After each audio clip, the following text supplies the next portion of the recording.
Hello. Good afternoon. Usually I tune in the morning, or I have been, but I'm here this afternoon. Sydney's been a very good bird today, and which means he's not making a big racket or making me chase him around the house, which he is a good part of my fitness program. I tell you, he'll go up the stairs, down, or up and around in places he shouldn't be, and I have to go get him. Not always. Like today, he's been very, very good. You been a good boy? What's that? Are you going to say, what's that? What's that?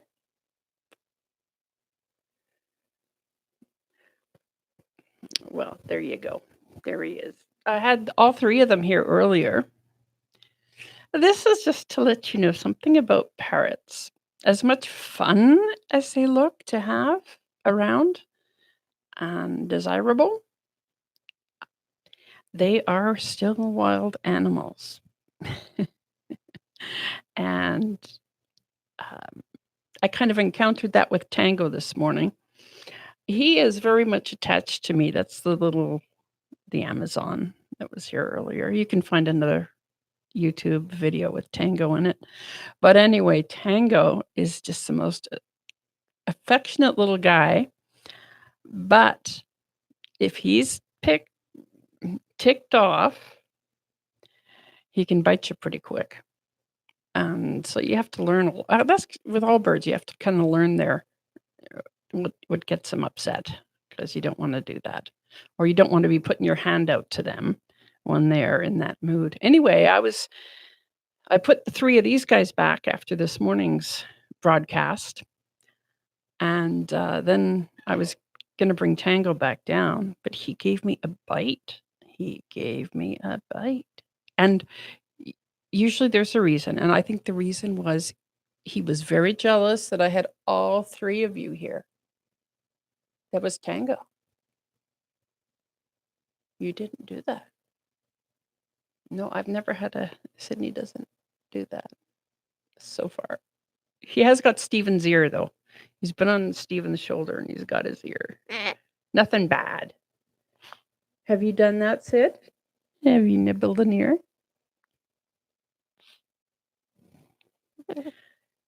Yeah, you got the idea. It's a microphone. You're going to say hello? Good girl? Good Sydney? Good Sydney? He loves to hear good Sydney. He loves it. Good Sydney?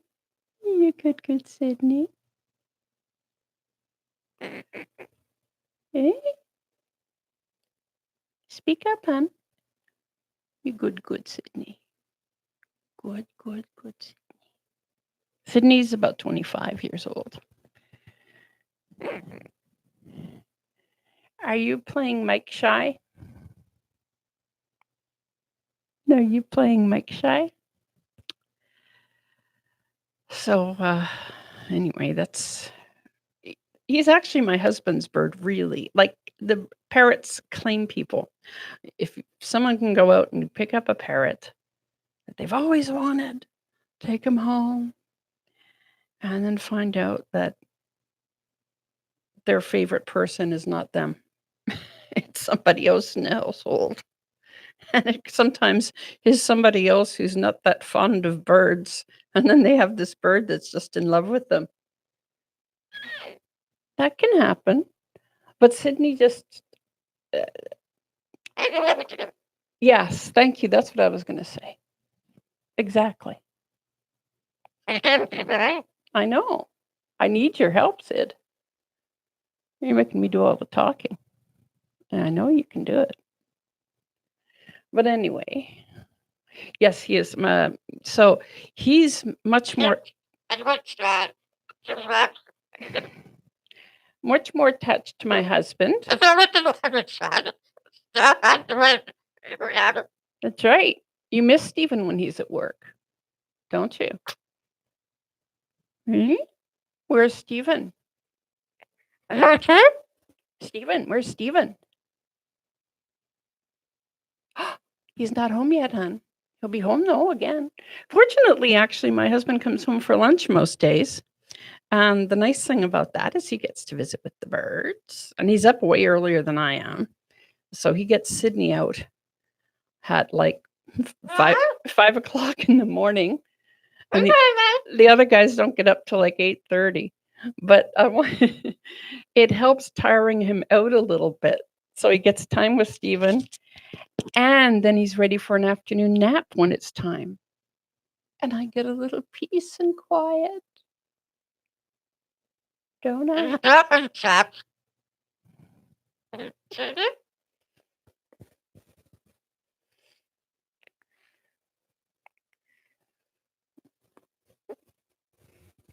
Are you thinking that's tasty? I don't think it's very tasty, Sid. It's a nice microphone, but one thing it is not is tasty. At least it's never been listed as one of its best features.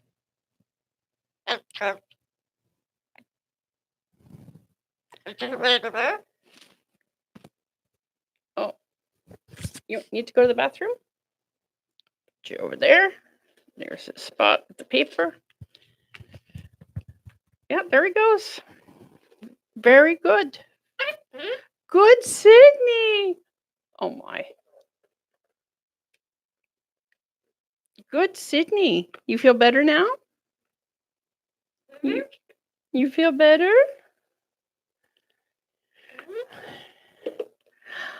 And for anyone that has a parrot, because I'm sure there's someone might tune in that has birds, please let me know what you have. Well, Sydney,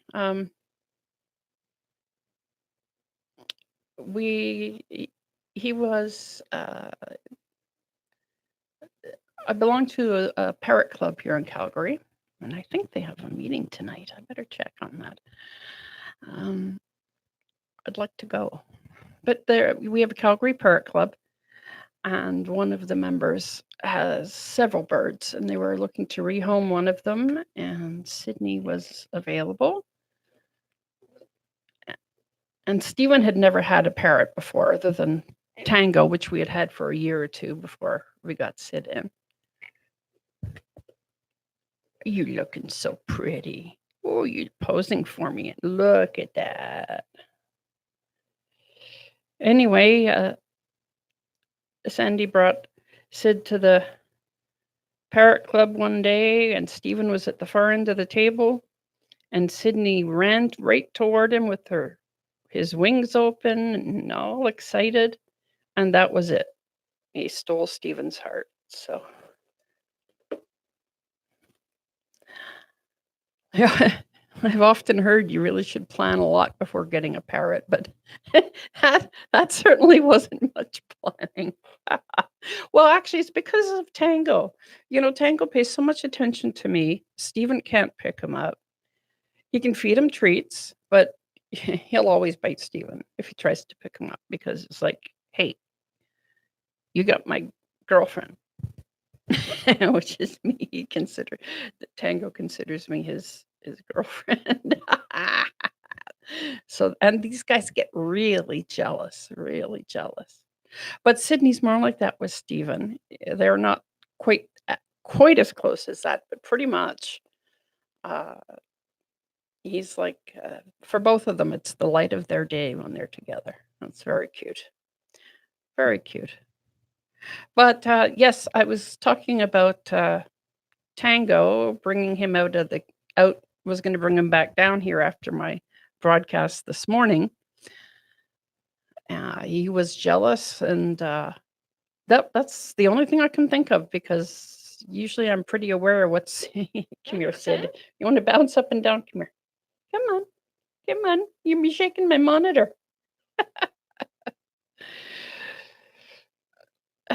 So Tango was just mad. So he used to have the habit of, if he bit you, he would bite like that or whatnot. But now he doesn't seem to do that to me anymore.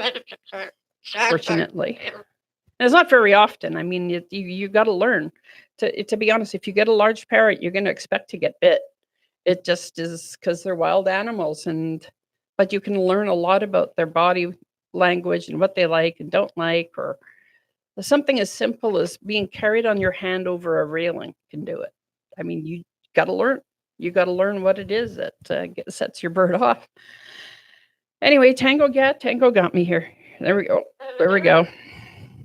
But see, one thing I do, uh, I haven't heard of other people doing that. Maybe I'm sure somebody does, but I usually carry my bird with my fist closed and have instead of on my fingers because I find if I get a nibble on my bite on my finger, it hurts an awful lot more, and it's you know affects my function more than if he bites me on the hand. So I always try to pick them up with my hand. So it's it was a nasty little bite, but it'll heal up pretty quick, and it's not really affecting anything I'm doing. Like I play the guitar, for example. I did play the guitar. Yeah. Did you want me to play? I'll play later. Oh, you're good, Sydney. Hi, Hi, Sid. I'm a good girl. Are you? Oh, I was going to talk about poop. I mean, like I said, once you have parrots, it's like it becomes such a normal thing of conversation amongst people that have parrots is poop. Various reasons. Mostly the important thing is because you can tell if they have health issues sometimes by taking a look at it. And because it's supposed to look a certain way. There's the way that they poop. It's a certain sort of pattern, really. And they have to have all the elements and no weird elements. Mind you, like this morning, here's an example. It's like I saw one of the birds poop and I thought, oh, gee, there's a little bit of red in there. And I thought for a second, oh, they've been eating pomegranates, lots of pomegranates. So it's pomegranate season. So yes, so there's an example. Sometimes it's the diet. Misty, the African gray, one day we'll get her on tape doing this. I got to do it. I'll set it up maybe when I'm not live and just try to get her doing it. But she will go on and on about poop. Seriously, talking. Oh, poopy bird, bird. She'll go on. Anyway, one of the reasons this is a thing that's important is because these guys are actually pretty good about not just pooping randomly. I mean, they're pretty good about waiting until they get somewhere like not on your shoulder. They know better. It's rarely I get poop on because I'll notice them getting a little agitated and I'll, like I just did with Sydney, and say, okay, you need to poop, and put them somewhere where I know I got some newspaper. That's a lot easier. They all have it's a different amount of time between poops. So you got to say, do you need to poop? For Sydney, how often do you need to poop? About every 15 minutes. Every 15 minutes. And Tango, oh my gosh, he can hold it for hours. For hours. I don't know what it is about Amazons, but that's one thing about Amazons is they don't poop nearly as often. Well, I shouldn't say that. They probably poop as often, but if they have to hold it in, they can. But all three of them in the morning is the big poop every morning, first thing. I read somewhere once about, pros and cons about having parrots, and someone said that they have poop like a goose. I thought, well, not really. It's not really that bad, but it is in the morning. Even the little tiny Kaik I used to have. My gosh, I mean, it was like half his body weight seemed to come out of him in the morning. So I just make sure before I take them away from their cage, I make sure they all have their big thing in the morning. And then they can. Sydney doesn't seem to, so I'm guessing Sydney poops during the night. Because they don't really, generally, they don't like to poop where they sleep. But I think Sydney might because I don't think I ever see him with the big morning poops. Hey? Hmm? Are you wanting your afternoon nap, hun? So there's that. So we covered a little bit about Sydney and Sydney having fun. About getting bit. Yes, it happens. Like I said, I've only it's pretty much just Tango, the Amazon that will do it. If you actually look, I got another one right here. See, that one's healing over. I can't remember what it was. It was something that I knew I shouldn't have done. It was just, there was just times when it's like, oh, if I do this, is he going to bite me? Sorry, but I mean, it's the reality. It's the reality of it. So it's never been really terrible, terrible. Only once. Okay, I'll tell you. Since if you're hanging around the scope this late, I'll tell you. And I appreciate it. Okay. I was cooking on the stove and I had a pot that I thought the handle was insulated and it was not. And all it was in it was water. I burnt my hand and I went, freaked out. Anyway, Tango, Chompy Tango, was all worried about me. So he walked off his cage, walked across the floor, and I was upset. So I picked him up thinking, oh, I get a little cuddle from Tango. I feel my hand hurts. And Tango was upset hearing me be upset. And he bit my lip. I was holding him here. And so he bit my lip. I mean, he bit it, right here. And so I had to actually go and get stitches. It was like, so I went to the clinic and I said, I have two things. My bird bit me and I scalded my hand. So it was a little bit of okay. Anyway, a little bit of a story there. But fortunately, I think they did here, I'll let you see. Oh yeah, look at that. See, they did a really good job. You really can't notice that. But that was it. That was where I had stitches, was right here. And one inside. That was Tango. He can be a bad boy sometimes, but not usually.